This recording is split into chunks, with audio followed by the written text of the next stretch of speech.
Welcome to the TrakkRecord Conversation Series number 1. We figured we should probably add some video to this podcast we've been doing. Thank you to Grant for being here and doing this for me, taking time out of your day. Thank you. So I don't want to introduce you and do it in a way that would disrespect your art. So if you wanted to intro what you do, kind of I introduce myself as an illustrator, a visual artist sometimes, but professionally an illustrator. Illustrator. Okay, I didn't want to say you're a graphic designer or this or this. It's confusing. It's a touchy subject. Yeah, that's why I wanted to, because I know some people get super upset about it. No, not at all. But I wanted to. I love your work, by the way. Thank you. I wanted to let you know that. Found you at ZineCon. I told you that before we started. I probably walked by your table 3 or 4 times and just kept looking at different things. But as I said, I didn't have any money in my pocket. Otherwise, I would have bought stuff. But I've supported now. Yeah. So thank you for that stuff. Of course. But to start off, I want to what pulled I want to ask you what pulled you into wanting to do art for a living? Was there a certain moment in your life that you thought I'm really good at this, I want to do this, or was I think it was more interest based. Okay.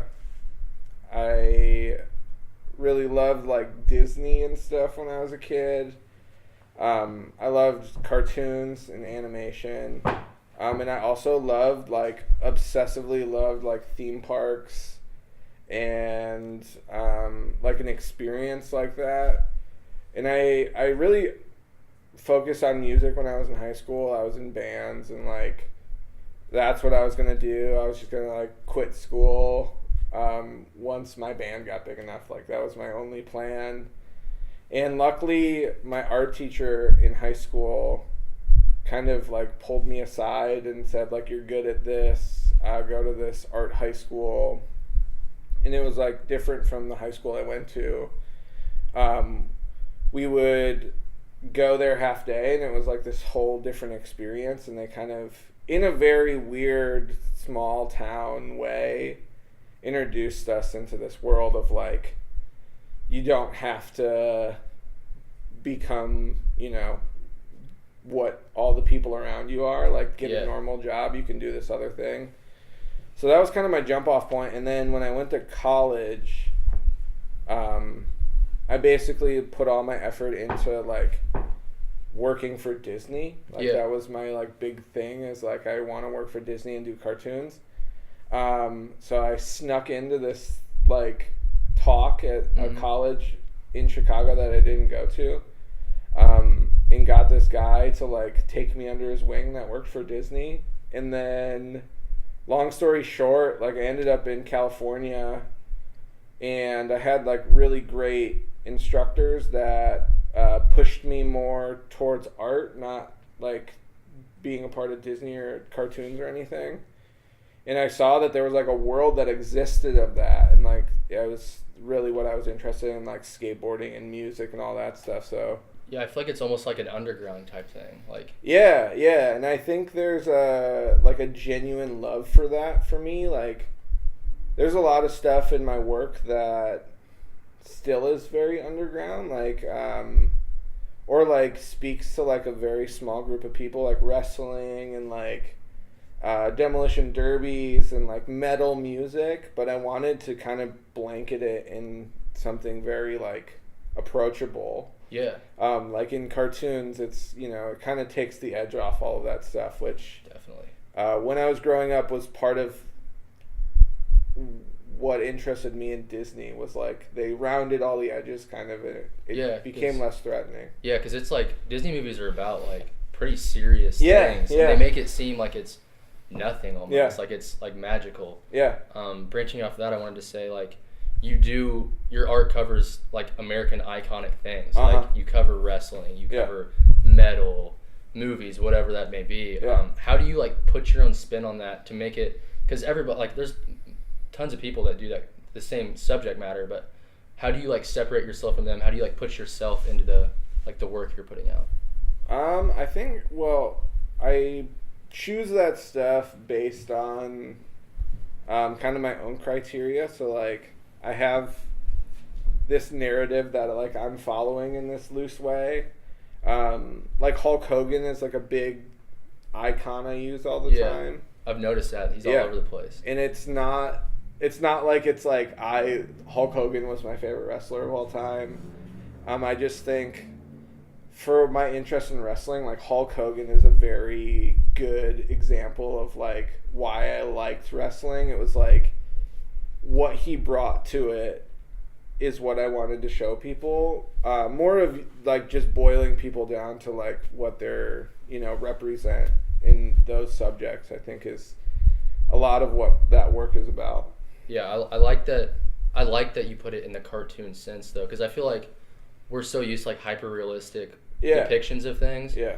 To make them, especially wrestlers who are in a way cartoonish and theatrical whenever they're like in the ring, it's cool to see that like embodied into like a picture. Yeah, like a lot of my work is like I try to take like things that are theatrical and really manly or like like man driven.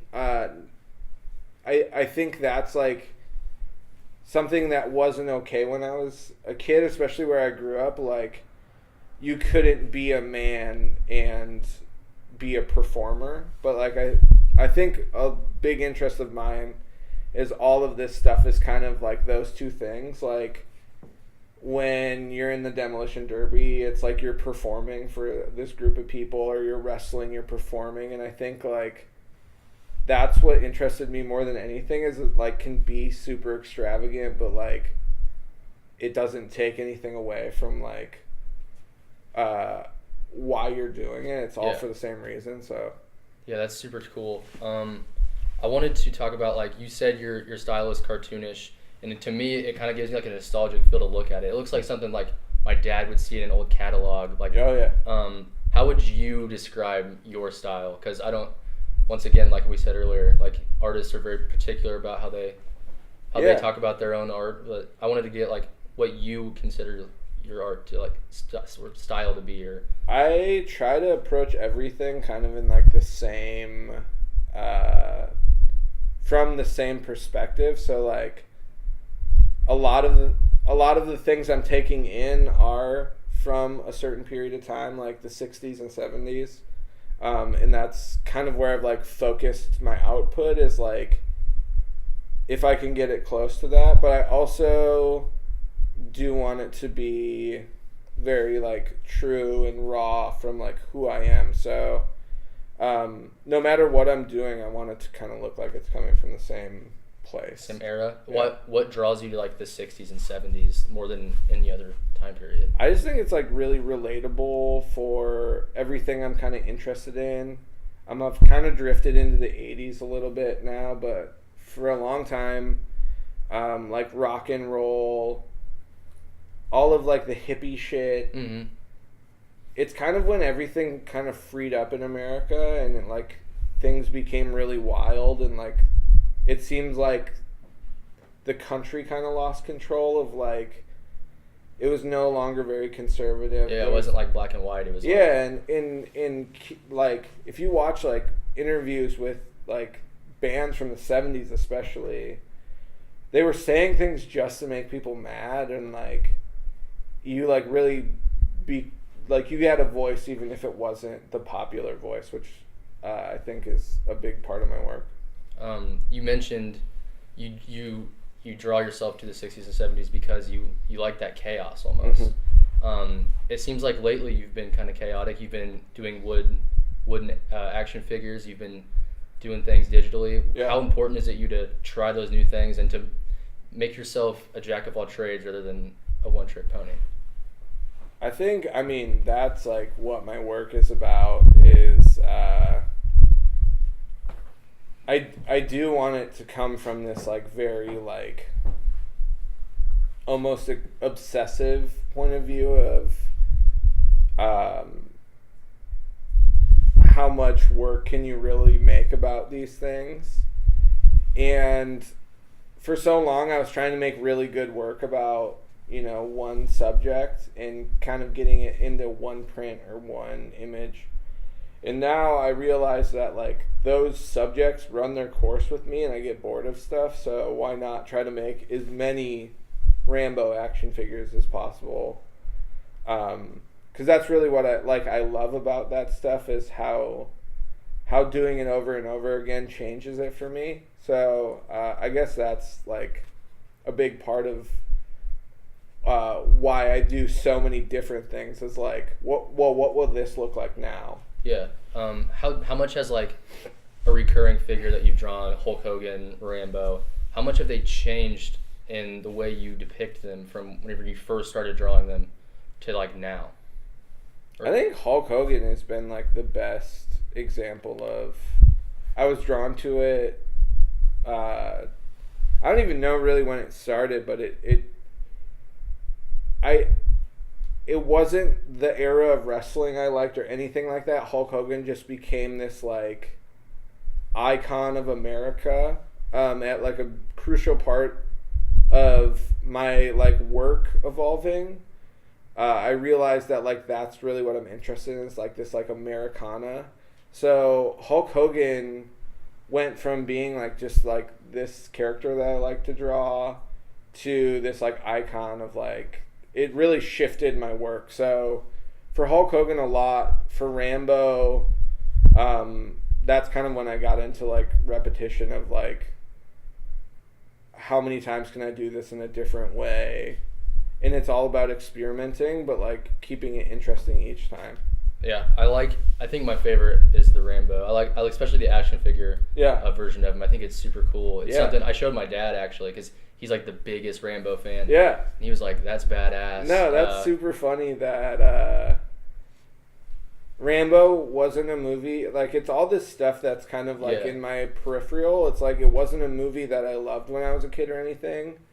I just think like it's so iconic that I'm really interested in folk art, and a lot of why the subjects they choose in folk art are like presidents and Uncle Sam is because it's iconic. So even if it looks terrible, you can tell what it is.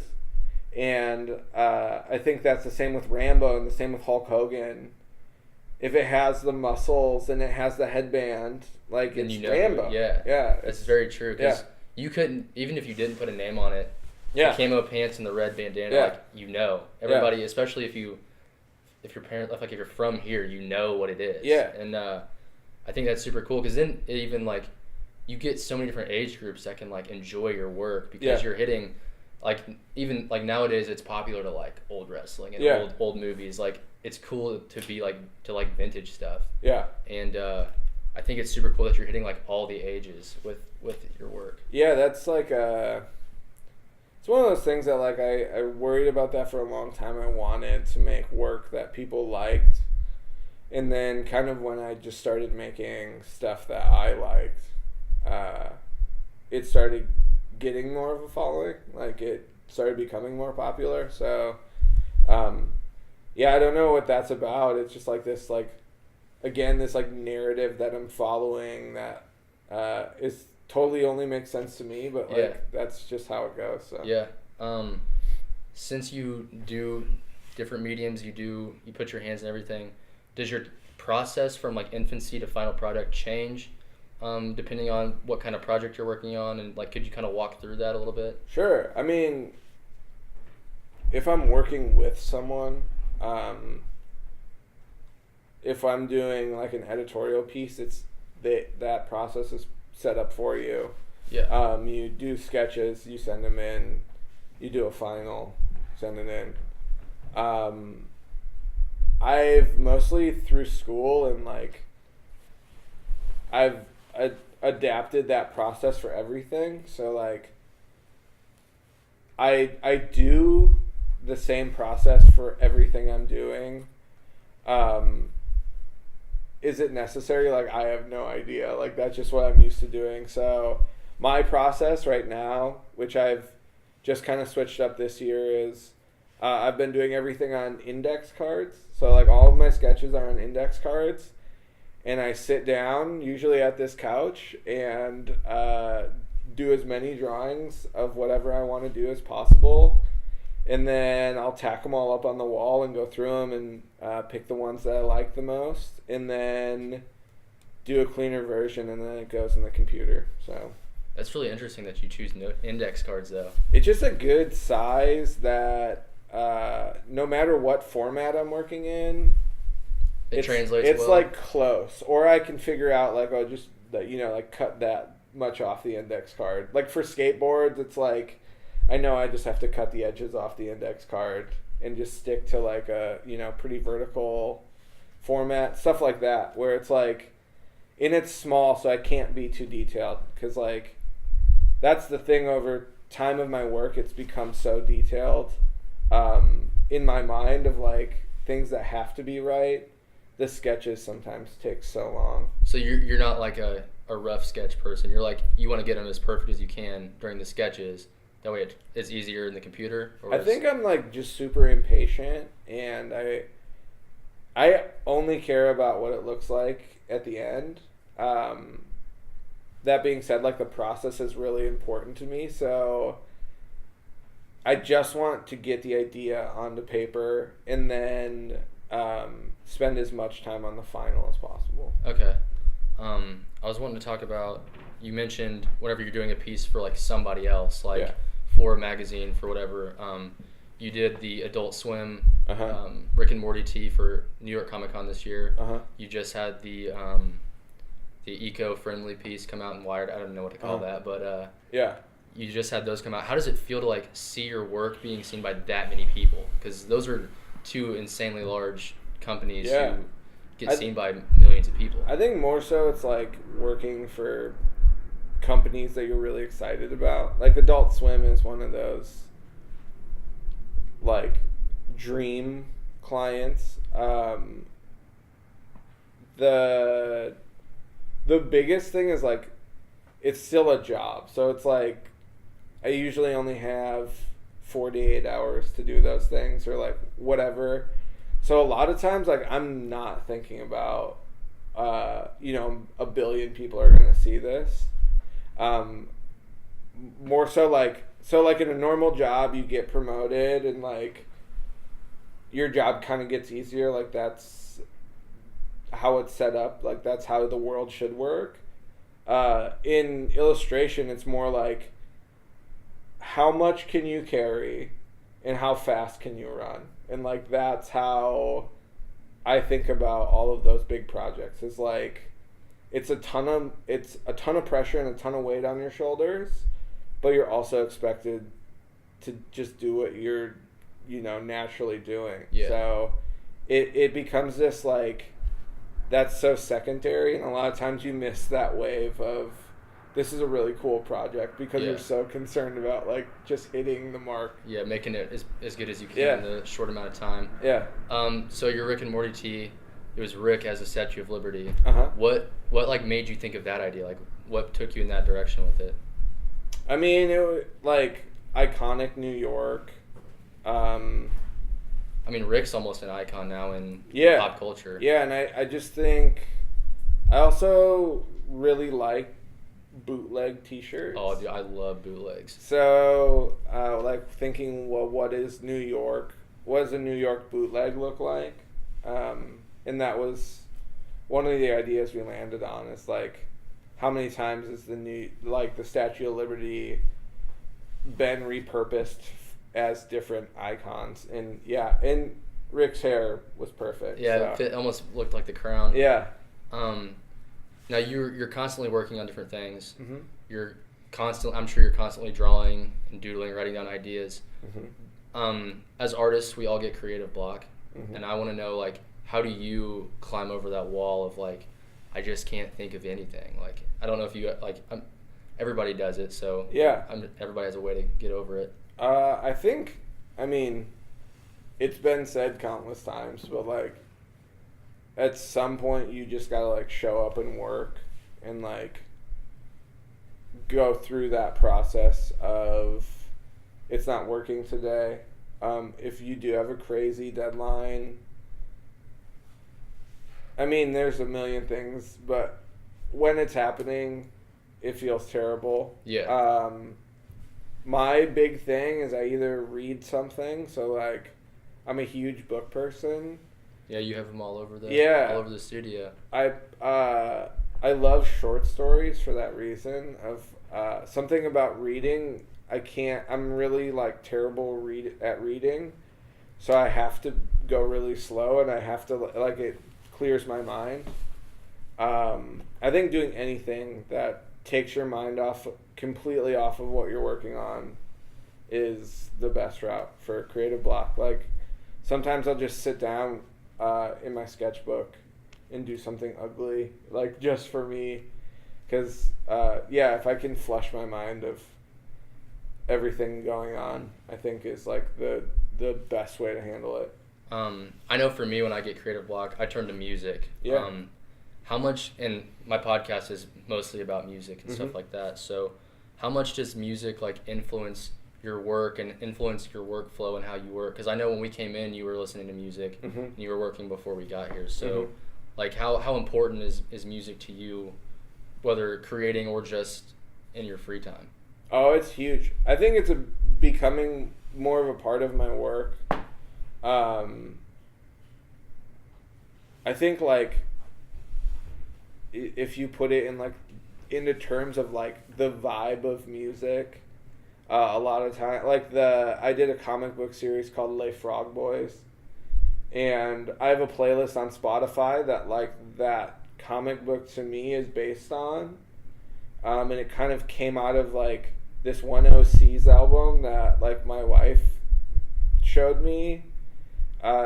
First time I heard it like these characters came from that album, and like so a lot of times stuff will come out of music or like come out of a song, but a lot of times like when I'm working, if I'm stuck, like we just talked about, there are certain albums that Frank Ocean Blonde is like one of my albums where it's like if I gotta buckle down, that's my go-to, and it like just flips the switch sometimes. So you're more of like a chill out music to help you kind of work, or like I mean that's a super like low key, just relaxed album to try to get a deadline down on.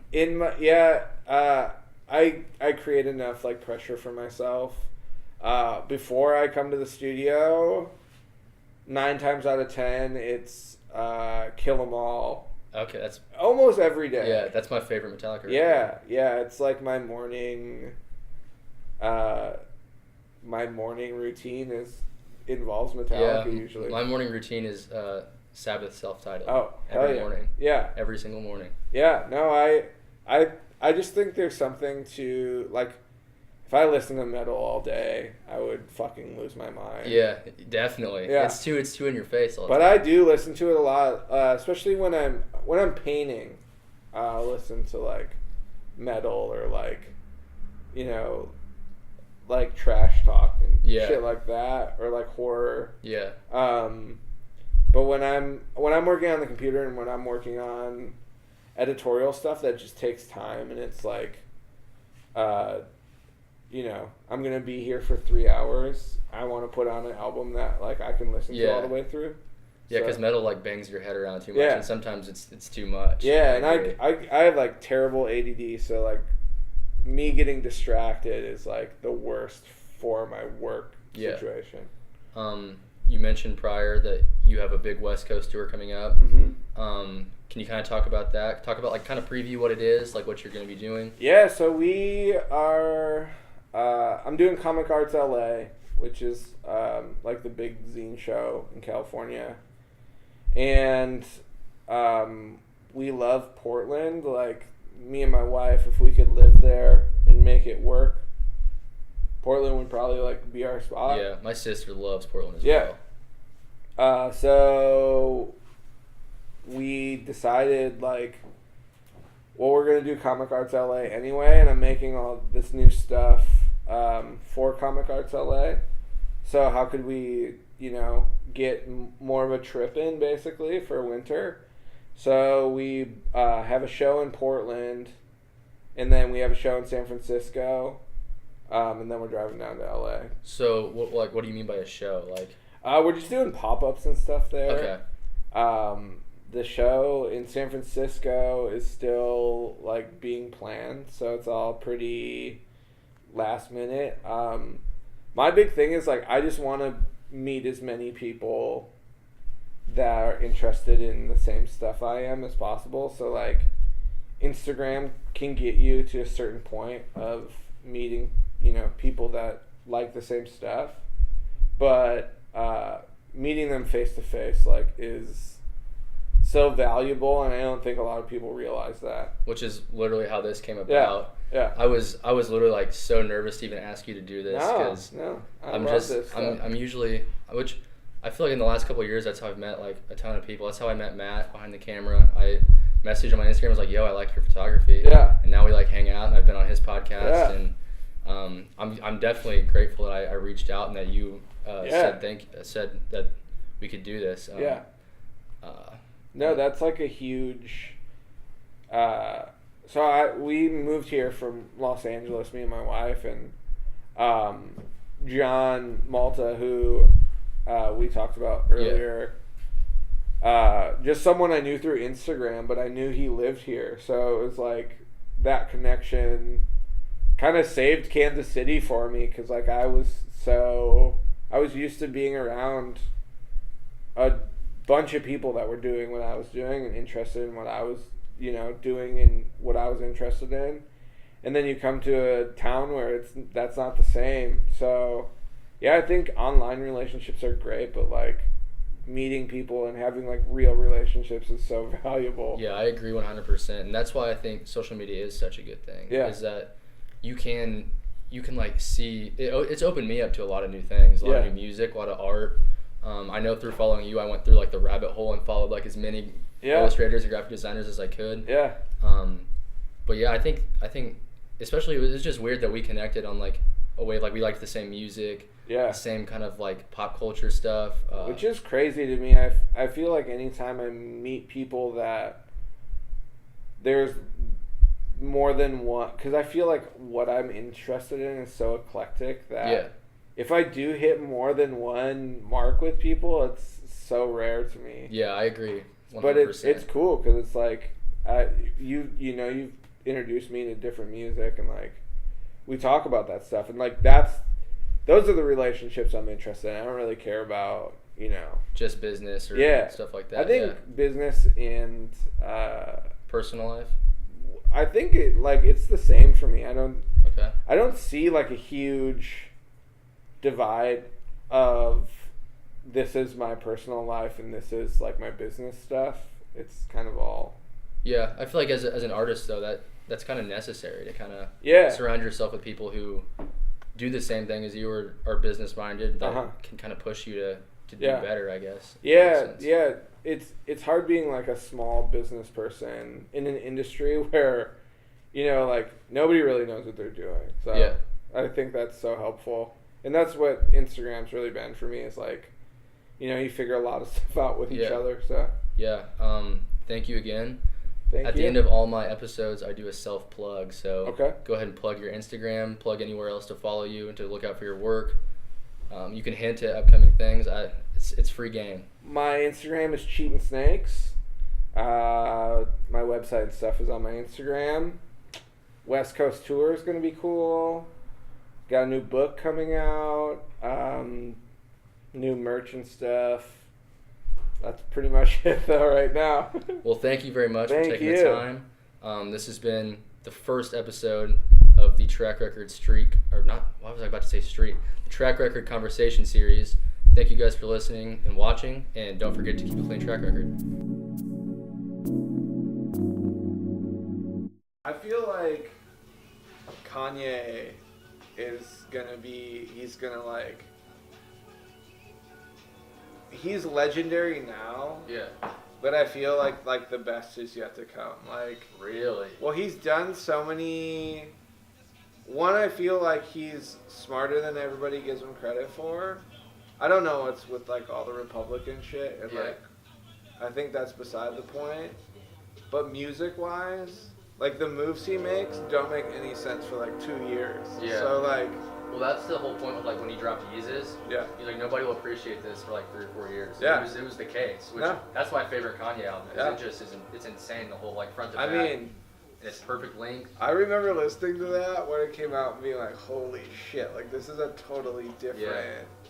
Not even in like the ASAP way where Yeah. you're like, oh, like this is very experimental and like, I love that album. Like Yeezus was so different where it's like. Yeah. This is a different like genre of insanity. music, yeah.